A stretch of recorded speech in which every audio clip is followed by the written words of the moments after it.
Coba deh jujur, data bisnis Anda sekarang kelihatannya kayak apa? Apa jangan-jangan lebih mirip tumpukan bon acak-acakan daripada sebuah harta karun? Nah, hari ini kita akan bongkar tuntas cara mengubah kekacauan itu jadi mesin pertumbuhan yang luar biasa powerful. Yuk kita mulai? Pernah nggak sih ngerasa gini? Bayangin deh, Anda punya kedai kopi, sebarin voucher promo, ternyata malah disalahgunain. Anda bahkan nggak tahu siapa pelanggan yang benar-benar setia. Tiap voucher yang nyasar itu kan artinya bakar duit, betul nggak? Atau mungkin kasusnya mirip sama pemilik toko di Instagram yang sebulan itu bisa bakar uang 20 juta buat iklan.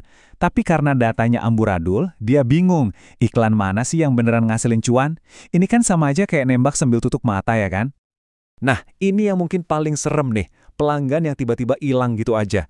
Coba bayangin punya bengkel motor, pelanggan datang sekali, servis, terus puff, hilang, nggak balik lagi. Tanpa data yang benar, kita nggak bisa tuh proaktif ngingetin jadwal servis berikutnya. Atau yang lebih parah, kita nggak punya petunjuk sama sekali kenapa mereka nggak mau balik lagi. Jadi gini, semua masalah tadi, iklan yang boros, promo yang bocor, pelanggan yang kabur, itu bukan masalah-masalah kecil yang berdiri sendiri. Bukan, semuanya itu sebenarnya cuma gejala. Gejala dari satu penyakit utama yang sama, fondasi data yang rapuh.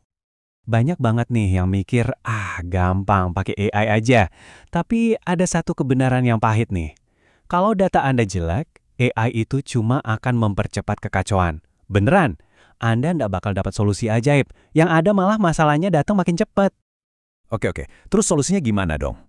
Jawabannya ada di sini. Kita harus membangun apa yang namanya fondasi data yang kokoh. Ini soal mengubah mindset kita. Data itu bukan lagi sekedar catatan transaksi, bukan. Tapi data itu adalah aset strategis paling berharga yang bisnis Anda punya. Yuk, kita mulai dari yang paling fundamental, first party data. Anggap aja ini emas digitalnya bisnis Anda. Ini data yang Anda kumpulin sendiri secara langsung, mulai dari data penjualan di kasir, aktivitas orang di website atau aplikasi Anda, sampai catatan di sistem CRM. Kenapa ini berharga banget? Gampang, kualitasnya top, biayanya hampir nol, dan yang paling penting, kendalinya ada di tangan Anda sepenuhnya. Coba lihat deh bedanya. Data yang Anda kumpulin sendiri itu harta karun. Sementara data pihak ketiga yang biasanya kita beli dari luar, itu seringkali mahal kualitasnya, ya untung-untungan, dan ribet banget sama aturan privasi. Jadi intinya apa? Maksimalkan dulu data yang udah ada di tangan Anda. Itu kuncinya. Data itu juga macam-macam bentuknya. Ada yang namanya data terstruktur. Ini rapi, kayak file Excel, udah siap diolah. Tapi ada juga data tidak terstruktur. Nah, ini yang agak berantakan. Contohnya kayak komentar di sosial media atau isi email dari pelanggan. Dua-duanya ini berharga loh. Cuma yang nggak terstruktur ini butuh sedikit sentuhan ekstra buat diolah. Oke, mungkin kedengarannya mulai agak teknis dan ribet ya. Tenang. Anda nggak perlu langsung mengubah semuanya dalam satu malam. Ada kok peta jalannya. Ada langkah-langkah yang jelas buat bergerak dari kondisi kacau ke kondisi yang lebih jelas. Semua bisnis bisa ngikutin ini. Yuk kita lihat. Nah, ini dia peta kematangan data.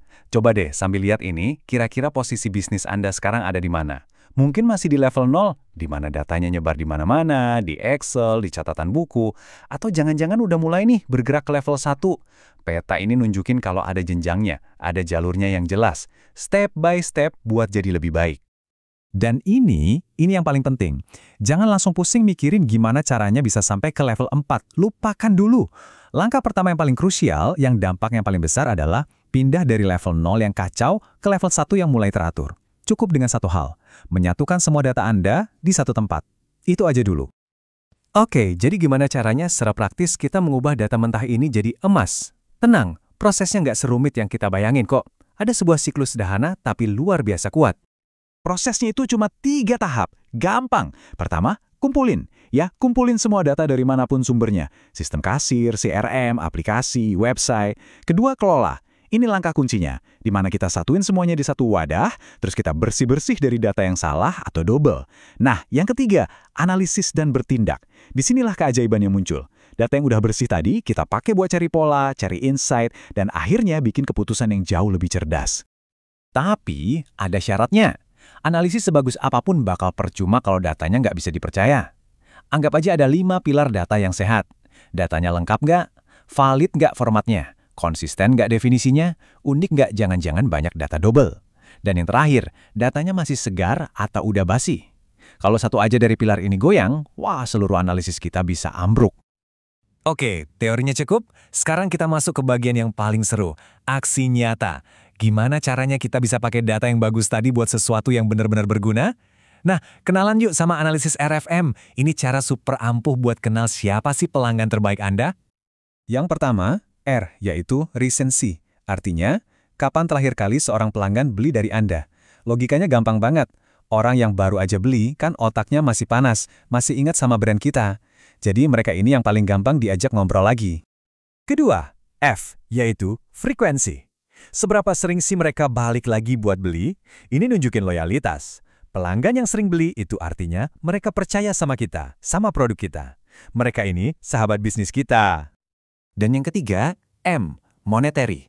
Berapa total uang yang udah mereka belanjakan di tempat kita? Ini penting buat ngidentifikasi siapa sultannya bisnis kita, pelanggan yang kontribusi omsetnya paling besar. Nah, waktu ketiga huruf R, F, dan M ini kita gabungin, boom! Ini dia hasilnya. Kita berhenti melihat semua pelanggan itu sama. Kita bisa bedain mana pelanggan champions yang pantas kita kasih perlakuan VIP, mana loyal customers yang bisa kita tawarin produk lebih premium, dan yang penting, mana pelanggan at-risk yang udah lama nggak kelihatan dan harus segera kita sapa lagi. Inilah pemasaran cerdas, bukan lagi tebak-tebakan. Nah, inilah inti dari semua obrolan kita hari ini. Inilah yang namanya pengambilan keputusan berbasis data. Nggak ada lagi tuh yang namanya kayaknya atau perasaan saya. Yang ada cuma aksi cerdas yang didasari oleh fakta dan hasilnya pun nyata. Jadi pada akhirnya, bisnis Anda itu ada di persimpangan jalan. Cuma ada dua pilihan masa depan. Di satu sisi, dengan fondasi data yang kuat, Anda bisa nargetin pelanggan dengan presisi, prediksi jadi akurat, dan ROI iklan pun tinggi. Di sisi lain, dengan fondasi yang lemah, ya siap-siap aja dapat laporan yang nggak konsisten, dan seperti yang tadi kita bilang, ujung-ujungnya cuma mempercepat kekacauan. Jadi, saya mau kita semua mengubah cara pandang kita. Berinvestasi untuk membangun fondasi data itu bukan biaya, bukan. Anggap ini sebagai investasi paling strategis yang bisa Anda lakukan untuk pertumbuhan bisnis Anda di masa depan. Jadi pertanyaannya saya kembalikan ke Anda. Setelah kita ngobrol panjang lebar soal ini, apakah Anda siap untuk mulai membangun? Siap untuk meletakkan batu pertama dari fondasi data yang akan jadi penentu masa depan bisnis Anda?